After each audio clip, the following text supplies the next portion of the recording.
All right, good afternoon, everybody. I'm Dr. Zhu. You probably remember me from last week, if not before. Thank you for being here for round 2 of the composition presentations, and we're going to start off with Daniel.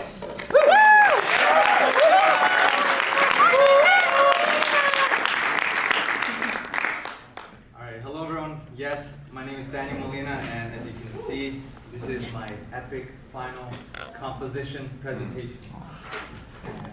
So, as always, to start off, my background, when I first started, it was back in high school, and when I first wanted to learn to compose, I started on FL Studio, and I started by looking up a lot of video game songs that I really like and trying to remake them on FL Studio.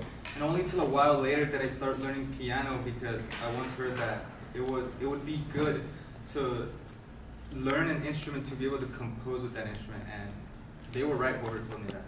But how have things continued? So since then, since I've been part of the AMP, I have learned a lot of things. When I was learning by myself, progress was really slow, but I feel like when I got into AMP, my power level skyrocketed in music. My biggest inspirations. So of course we got, for music, in terms of music, we got Genshin and Attack on Titan, two of my biggest inspirations. But of course, I'm sure you all know this beautiful game called Undertale. And as you can see up there, that's Toby Fox. He's the creator of Undertale. And I mentioned Undertale always because really it is the game that really got me into music, because before I played Undertale, I wanted nothing to do with music. And then all of a sudden, for whatever reason, it inspired me. And also I have 3 other artists there. And I put them, and as you can see later on, because we will be talking about music production. I put Baby No Money, Kendrick Lamar, and Upper Room. Maybe some of you might know Baby No Money. I'm sure basically all of you know Kendrick. But Upper Room is a band, is a Christian band that I really like. And some of the music that these artists make have really inspired me in terms of like music production and I guess commercial media music too. So, stuff we worked on this semester, to start things off, my band piece from last semester, we kept working on that. So I had to improve a lot of the notation for my sheet music for that band piece. And honestly, a lot of small adjustments make a huge difference when writing for a big ensemble. Like honestly, just changing the stem notation so that your players can see the beat more clearly. And I learned a lot more about orchestration and how to cater to the band's needs, and how to write for secondary instruments. So usually you would want the secondary instrument to have an easier part than the primary instrument. And also had to rewrite for melody presence. So a lot of my parts in my band piece, the melody was being like covered up by the accompaniment because I had too many accompaniment instruments. So I had to switch it up a bit so that the melody comes out more. And also learn a little about timpani writing and Sibelius hats, like a filtering tool in Sibelius, which is really helpful. Although, we did an in-person test. You guys might remember from the last presentation, we also mentioned that. And the in-person test helped us understand more about like how the band is arranged in person and the dynamics of the instruments better in person. It helped me understand like really just like how much the horns blare and how they might need to come down a bit sometimes, and how I might need to notate that so people get that point across. So I can get that point across to people. So anyway, yes, to talk about music production, I made 2 beats. So I want to be a music producer. I want to make music like that, like the artist that I mentioned. And I've studied a lot by myself on how to make beats, mostly on FL Studio. But this semester I tried to make beats on Logic Pro, which was pretty challenging because I had to relearn things. But I learned how to put drum samples into Logic, and that's kind of like the main thing I wanted. And Dr. Zhu also taught me how to use the stock plugins, which aren't the worst things ever, but they get the work done good enough. So yeah. For my first beat, well, let's just go. Let's just hear it.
forgot to mention is that usually you would want to, so I made the melodies a little crazy here.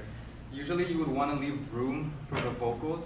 So I do plan to make lyrics to these songs eventually, probably over summer, or I don't know, maybe I'll start sooner. But yeah, for now I wanted to make the melodies. I didn't want to restrict myself with the melodies, so I just came up with whatever I wanted to. So that's why they're a little crazy. But anyways, here's the second beat.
So, yes, what I've learned throughout all 4 semesters of AMP, it's been a long journey, and this is just a list of things I've learned. And honestly, I've learned so much being a part of this program, and you know, like learning to write for a variety of different instruments, film composer things, Logic Pro and Sibelius. Like I said before I started AMP, I had no idea how to use either of those, and music production stuff, and a lot about scoring as well.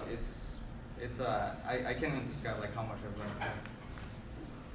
And yes, this is a quick summary of everything. My first semester chamber piece, you know, that was for 5 instruments, and that was my first presentation here. Something I didn't mention, actually I think I did mention this one part of it, was that my chamber piece on that first semester was, I kind of dedicated it to my cat. Something I didn't mention back then was that I did that because my cat passed away the summer before. So yeah, a lot of the melodies in that piece were like written for her. And I also had the music trailer, which I learned a lot in. Yeah, that was a really like productive semester for me. The symphonic band project is still my biggest project yet. Super complicated, but I also learned a ton of it, a ton of things there. And of course the producer beats, which I will still keep producing and learning because I have like 3 lessons left. Anyway. Thank you guys.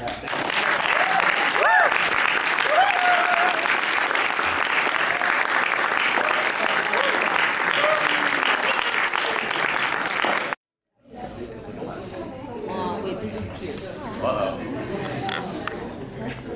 This is so cute. All right. Hello, everybody. My name is Samuel. My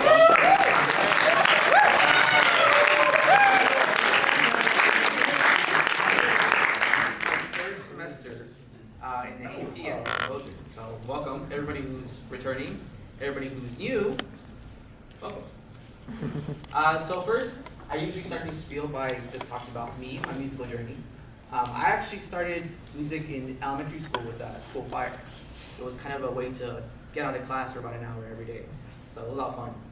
But I continued that in middle school and high school by joining the marching band, the symphonic band, and the jazz band as an alto sax player. However, halfway through high school, I decided, you know what, I'm gonna pursue engineering. And well, I'm here, so that didn't work out. So But I never left music as a whole. I actually formed a rock band in between that time, and I was the lead guitarist, or I was the rhythm guitarist and the lead singer. There you go. But now, I'm in what I call the age of resurgence. This is me coming back to music, actually pursuing it professionally. And so, I'm here with my 5th semester of playing piano at Pierce, and my 4th semester in music theory and musicianship at Pierce. Nice. Okay, so I have 2 big projects this semester. My first one is actually my symphonic rewriting. So for those of you who weren't here last semester, I actually, like many of the other composers, we wrote a piece for the symphonic band to play at the end of this semester.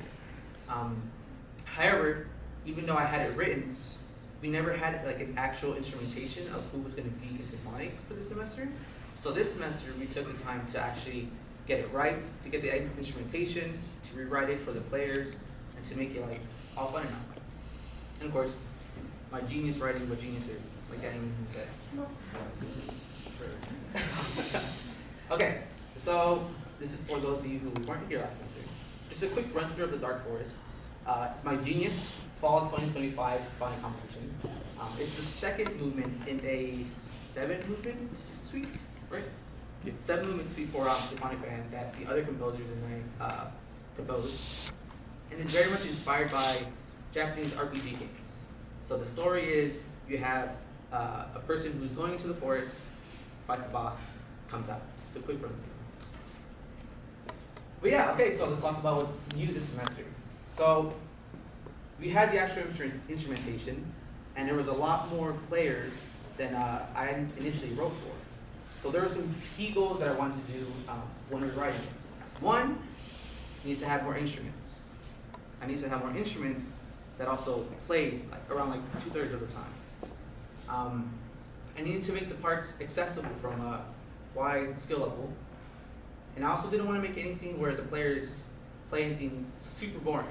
You want to have fun when you're actually playing this piece. And then last but not least, I wanted to keep my vision intact. So here's an example of adding new parts. So on the left-hand side, there's the old score. As you can see, it's mostly just the winds. It's kind of small, but it got my idea across. On the right-hand side is the new instrumentation with the new parts. So it's expanding all of that for the new players as well. Here's another example of what I did of spreading the melody. So again, on the left-hand side is the old score. As you can see, that little that tide note is the actual melody, and it was only taken by the flutes.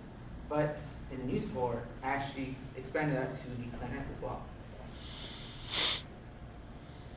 All right, so we had the live test. This is where the composers and I sat in on a session of the symphonic band and actually heard and got feedback of what works with our instrumentation and what doesn't. So one of the things I've learned is dynamics. Dynamics. They are not the same in MIDI versus live. For instance, no shade, but when I put piano for the brass, they make it sound like it's forte. Just so I have to bring it even further down. Other things I've learned is I sometimes messed up on my ranges for my instruments. Sorry, Chloe. It's for those of you who don't know, I basically wrote a part for the marimba, like a whole octave is just missing because it just doesn't exist in the so I had to rewrite that. And then I also had to rewrite to make parts not as challenging. For instance, the tubas, I wrote pretty high note for them. I thought it would be easy, but it actually turns out to be really hard. I didn't know that, so I had to rewrite it. And yeah, I would actually like to play it, but that's spoilers, because the symphonic band is going to be playing this at the end of the semester on June 3rd, 4th? Something like that. some June 4th? Thursday. June 4th? Whatever Thursday is. Thursday, June 4th. Whatever Thursday. So, if you guys want to hear what I wrote and the others, composers, go to the symphonic concert. Okay, so here is the second big project. I actually wrote a trailer for the movie, or I wrote a piece for the trailer for the movie Look Back. It's written by Tatsuki Fujimoto. For those of you who don't know, that's not the trailer. For those of you who don't know, Tatsuki Fujimoto is actually the author for Chainsaw Man. So he wrote this too. It's kind of different. So let me give you a quick synopsis of the story.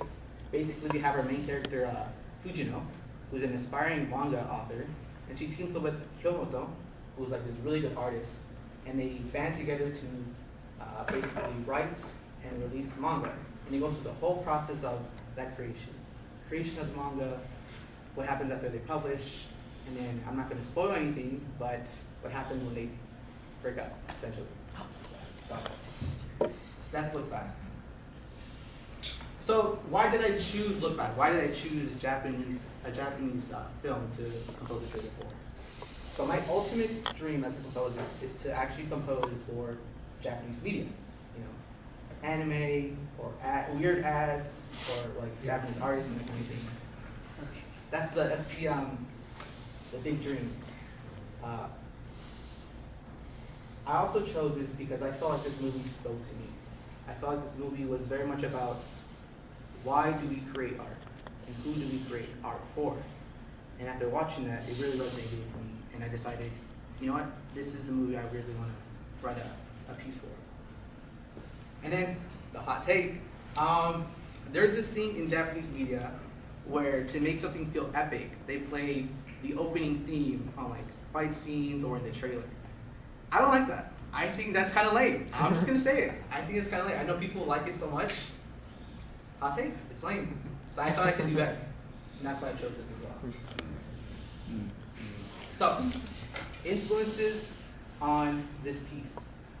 This is actually highly influenced by, if you guys have played Kingdom Hearts 2, Lazy Afternoon. I felt I wanted to achieve this sense of nostalgia when composing the trailer piece. And I felt like this piece, Lazy Afternoon, just embodied that so much, and I took so much inspiration from it. So the other influence on the actual composition was the director. So because this movie's already out, and I'm not talking to the actual directors, we kind of had to like role play a little bit. So we had Dr. Zhu, who's my composition instructor. He was supposed to act as the director. So what that means is that I would go over my composition with him, with the trailer, and then he would give me, what is the correct word?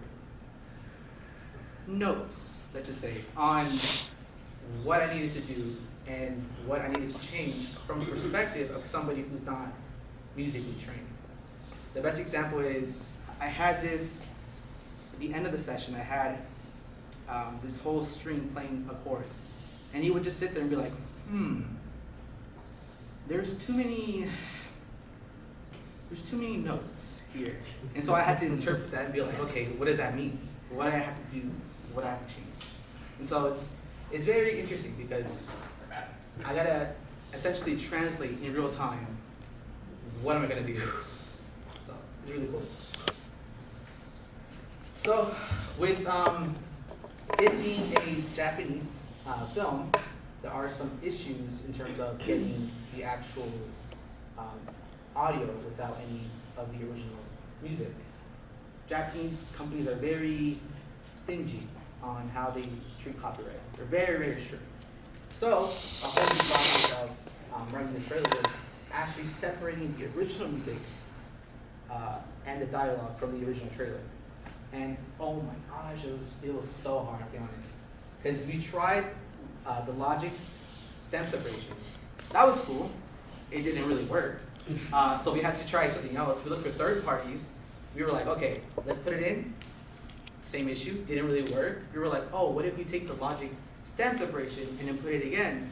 Still didn't work. So eventually, which is weird, because Jupiter is not supposed to be on there, but eventually we found Adobe Podcast, and it actually worked so well. Not perfect, but it worked well enough for me to continue like actual composition without having the original sound getting in the way. So with writing for trailers, of course you're writing for movies, and which means dialogue is actually the most important part, not the music. And so I actually had I had the multiple writing pivots that I had to really do. So for instance, the first draft I had was more like, it's gonna be a bigger orchestration, you know, lush, all these violins with some winds and brass. But again, it didn't fit the vibe of the movie. The movie's supposed to be nostalgic, so depressing, but nostalgic. So I had to really scale back, and I scaled back a lot to about like 4 or 5 instruments. This trailer is very dialogue heavy, which means dialogue comes first. I can't have my music overtaking the dialogue. So then I had to scale back even further. And then this trailer, usually trailers are what, like 3-4 minutes? This trailer was about 1:30. So I didn't really have that much time to actually flesh out a whole musical idea. So I had to basically take a bunch of smaller ideas and then find a way to connect them together and make it sound good, of course. So yeah, let's listen, shall we? 藤野ちゃん、今週の横浜もすっごく面白かったよ。将来さ、漫画家になれるじゃん。漫画家か。兄弟？誰それ？隣の組にいる不登校の子。藤野先生は漫画の天才です。私、もっと絵うまくなるね。藤野ちゃんみたいに。今日も私の背中見て成長するんだな。あんたいつまで漫画描いてんの？そろそろ絵描くの卒業した方がいいよ。何してんだ私。じゃあ藤野ちゃんはなんで描いてるの？なんで私なんで描いたんだろう。もっと絵うまくなりたいの。描いても何も役に立たないのに。私、部屋から出てよかった。すごく楽しかった。またね。またね。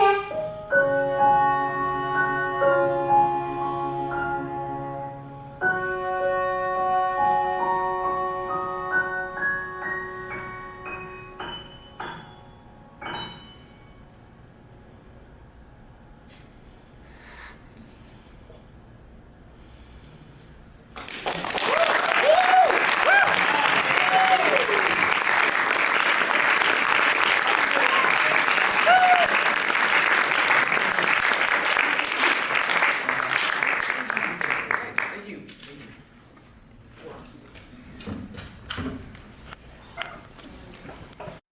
To composition presentation number 3 by the Donald Delabanian.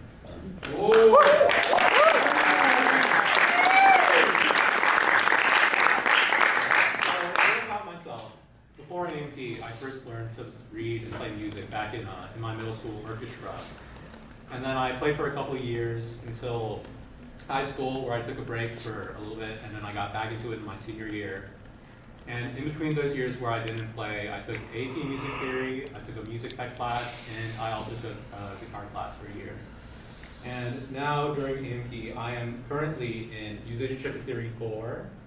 I took a couple semesters of recording arts, and I took a music tech class based on Logic, whereas before I was based on Ableton. And these are some of my musical influences. On the classical side, we got Dvorak, we got Saint-Saëns, we got States, yeah.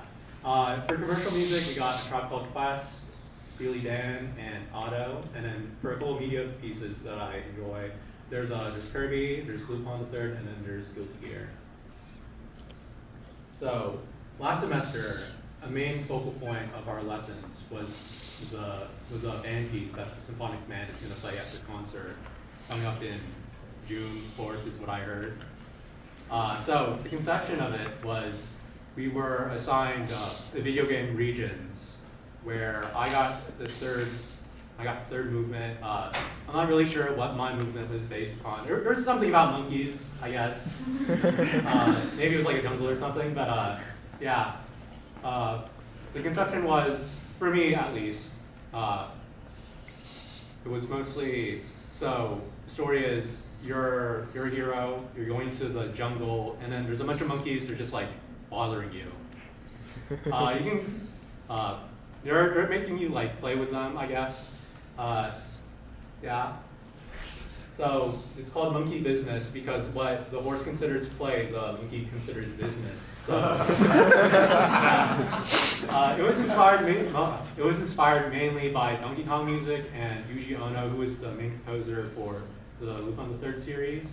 And then another part of it was making sure everyone had something to play most of the time. So this is the revision and rehearsal process. First, we got generating parts. So we didn't really know what instruments the symphonic band was gonna have when we first wrote our music. So we had a general like outline of the pieces or of the instrumentation, but come this semester we realized there's gonna be some more instruments that we didn't write, some instruments that we wrote for that weren't available. So yeah.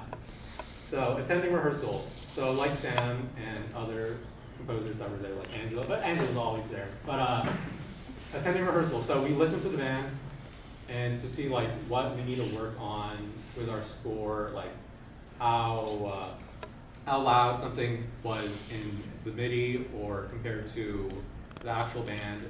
And the difference was that musical software notation is their mezzo forte is different than Claire's mezzo forte, where it sounds fine on MIDI, but then in reality it might be a bit too loud, where the harmony was overtaking the real melody. And so this is before I changed anything, where it's forte for the main melody, and then the harmonies mezzo forte. That was too loud, so then I had to dial it back a bit, and then the main melody is still in forte, but the harmonies moved down to piano and mezzo piano. Yeah. Okay, so trailer scoring project. So the first step in choosing in the trailer scoring project was selecting trailers. So what we did was Dr. Zhu sent me a link of these movie trailers without any music, and then he told me to search through a couple of them and find one that I wanted to score for. And what we decided on working on was Baby Driver. So, like Sam, we also had this little role play session, or this LARPing session that we had, where Dr. Zhu would LARP as role play as the music supervisor, where I would take notes on what he was saying, and he acted as someone who wasn't as knowledgeable on music as a real producer or someone who would write music would be. So he told me what he wanted to hear, something more like pop and something maybe orchestral beginning parts. So that's what I tried to work on. So he also taught me a bit of film scoring conventions, where you need markers so you can find where like big things happen. And then that also helps with aligning the tempo to what you're writing for. Because without these markers, it'd be harder to like hit all the downbeats when something big happens and you need your tempo to like line up with it. That also lines up with the hits, where you just like mark out where big stuff happens and you write according to that. Yeah. And another thing I worked on was learning how to use Logic as your main workflow. Because originally I used Ableton and MuseScore a lot, so I didn't really work on Logic apart from music tech class, but it wasn't like a big thing I worked on a lot. So this semester I focused on working a lot with Logic. And here's my trailer. Good. Yeah. Okay, never mind.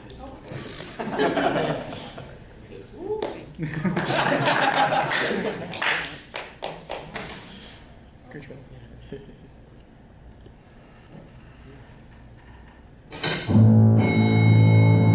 This one who say listen to the music all the time? Is he mental? Mental meaning slow. Was he slow? No. He had an accident when he was a kid. Still has a hum in the drum, plays music to drown it out, and that's what makes it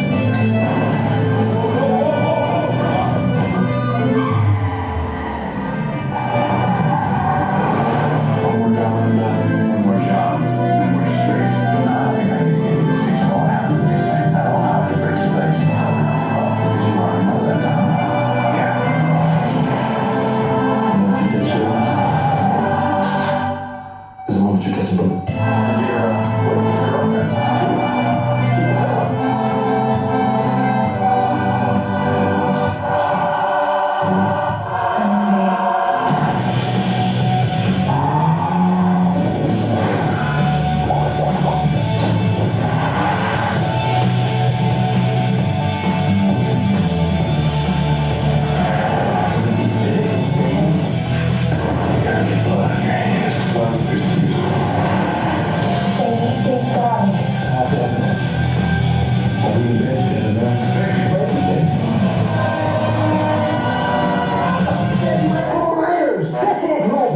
It's to be the Halloween man. Oh, yes. No, the killer dude from Halloween. Oh, you mean Jason?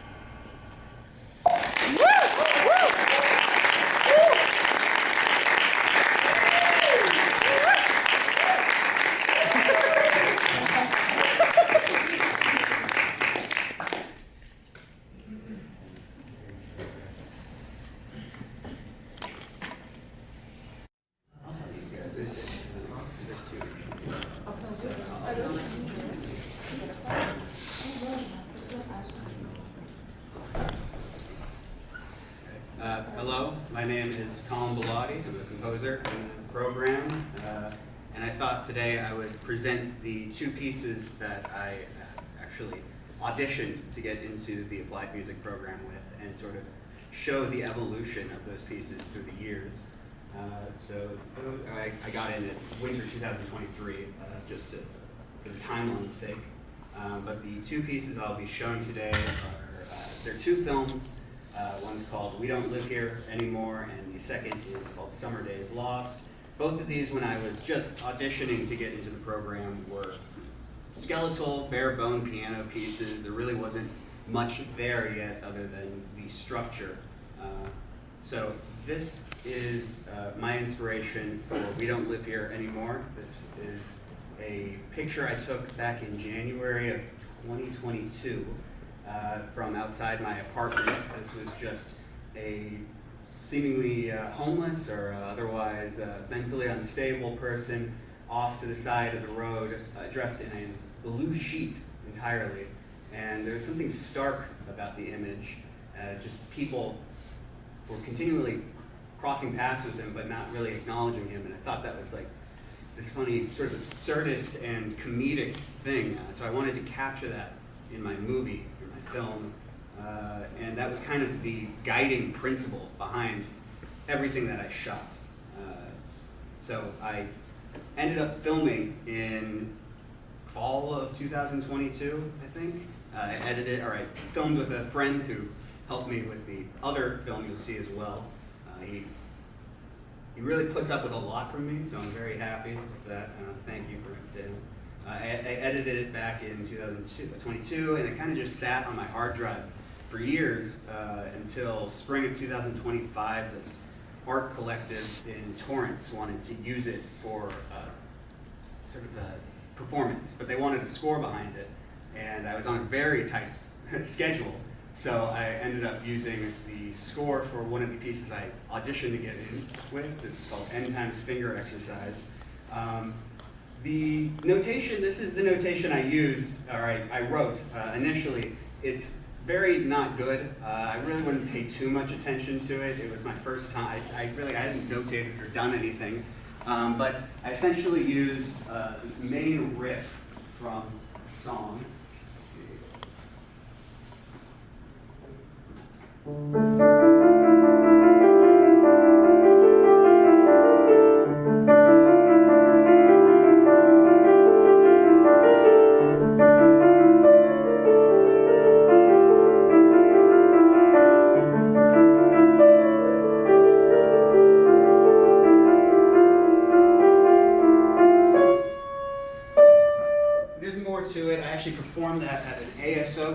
insert the full piece, but for the movie I ended up just sort of chopping up bits, warping and changing instrumentation, and it ended up turning into what it is today. I will sort of skip through some of these. It's awful, I really wouldn't. Okay, yeah, so this is the movie. This is what I ended up making from what I auditioned with, so if you turn on the lights a little bit.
first piece.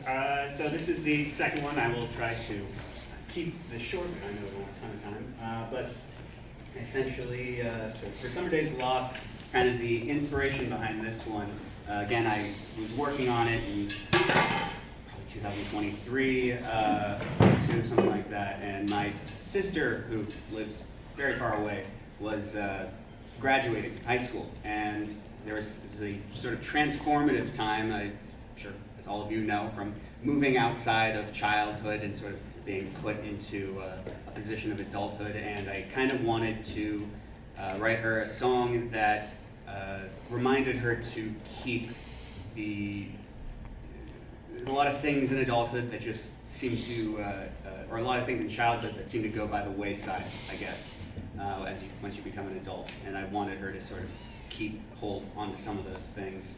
I'm sort of saying my inspirations here as to illustrate that a lot of what inspires me is not exactly, it doesn't really have much to do with music. It's not that music isn't inspiring to me, but when I'm coming up with an idea for a song, it's the story. The story is at the center of it, what emotion you're trying to get the audience to feel.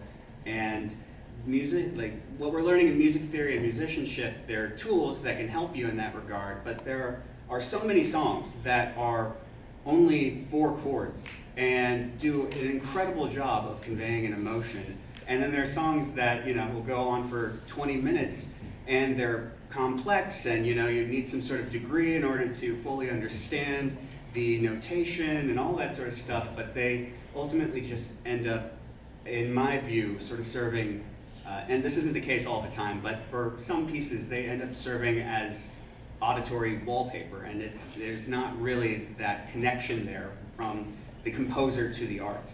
Let's see.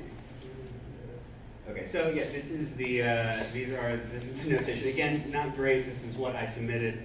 Both of these pieces, I believe, I was sort of working on and finalizing in Dr. Zhu's elementary piano 2 class when I was supposed to be learning scales or playing La Cucaracha or something like that. I would sort of squirrel away time in that class to work on both and then write out the notation as I thought it should have been, which it shouldn't have been. Let's see. Okay, yeah, so for this one, it's pretty simple. Both of these songs are simple. I think a beginner or intermediate pianist would easily be able to play either of them, but that's not really the point. But essentially, the song starts in D major, we're going to step to F sharp major, and G, and then E major shifts down to here, B minor, F sharp major, G, E minor, before coming back to D, and then I think it's C sharp minor, E minor to E major. And that's essentially the structure of the song. So this is another video. I want to thank Professor Wilkins and Dr. Mazan for helping secure a projector so I could actually do this and get my silly little idea off the ground. Let's see. Okay, yeah, this is it. So, 600 Days Lost. I just finished it about 48 hours ago.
easy separating reason from an atom bomb. I am a failure, you ought to learn better, but don't forget who told you so.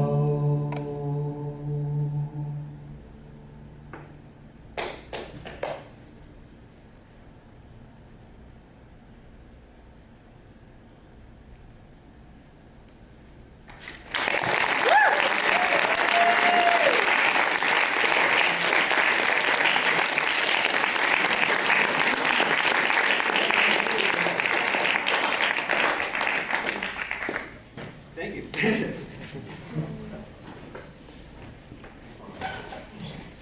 All right. I think it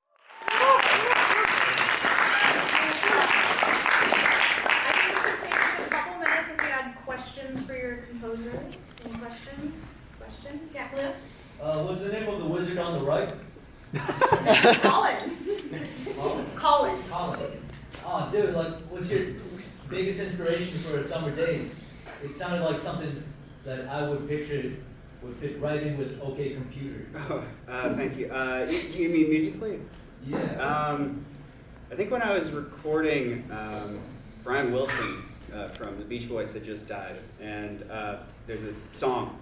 If you haven't heard it from the Beach Boys, it's so good. It's called "Surf's Up." It's like it's kind of the antithesis of what the Beach Boys were making. It's highly depressive. The album cover is this Native American man just sort of hunched over on a horse, and it's just like it's so stark and bleak, but they're still very beautiful and just very sonic. So I think that was sort of that was a large inspiration for that song. Thank you. That was awesome. James? Yeah, for your first piece, Colin, what was the person in the sheet? Like, I assume you or your friend. What did that represent? Well, when I make art, I like when people tell me what they think it represents. I don't know. I think a lot of the artistic process is having this sort of gut feeling about something and not knowing where it stems from. I think that there's a lot that is to be said about the subconscious, sort of Jungian or something along those lines. That you're conditioned to say how you see things, whether or not you want to. And so I think when you operate in that way with art, you can kind of allow it to be free. So I try not to say too much about what I think something means. I knew you'd say that. Sorry. All right, Rio? I actually thought it was really interesting with the two separate movies that you showed, where the first one, especially with that really like ugly gluttonous close-up of the guy eating the donuts, in stark contrast to the second. Like the second one sounded like hard work and hard-earned like struggle that didn't pay off, where it's like someone who tried so, because there was like war imagery, there was like historical imagery, whereas the first one, I almost seemed like if I wanted to give my take on what I thought the blue shrouded person was, it felt like a sort of like death with like time's up, time's ticking of like. It felt like, especially with the shots of like the guy eating the donut, it felt like a very hubris-focused piece. Whereas like the second one was like very prideful and very proud and very sad and honest. Whereas the first one felt like addiction or like the big like circus liquor store lights. It just felt like there was a lot of it that overlapped with like people over spoiling themselves. And maybe like in my head, it's like maybe the blue sheet person represents like consequence and the like impending repercussions of our indulgence, maybe. I mean, I think that's a great take. No, I like where you're thinking. Cool. We'll take one more, and then if you still have questions, you can come grab them after. Angelo? For Daniel, you said that you were gonna you had your beats and you want to have lyrics on top of it. Do you already like have in mind like what lyrics are gonna go, or did you have that in mind when you were making the beats? Like, was that like what was the order of that? Well, I did try to make another rap song last summer. I mean, I do have lyrics written down. Just what I kind of learned is that basically any kind of thought you have, you can just mark it down for ideas later. So I do have like a little Google Docs of just random ideas I have, which I'll probably take from later on. So I guess you can say, yeah, I do have stuff already, but not specifically for any of those compositions yet. All right, thank you all so much for coming. Like Dr. Zhu said, reach out to either of us if you have questions. I actually have special drop-in hours for prospective AMP students on Monday at 3 o'clock. So come on by and see me. If you're in one of my classes and you need concert attendances, take a picture of our composers. Otherwise, have a great rest of your weekend and come on back. In a couple weeks, we'll be in the PAB for all the AMP recitals. So one more round of applause for our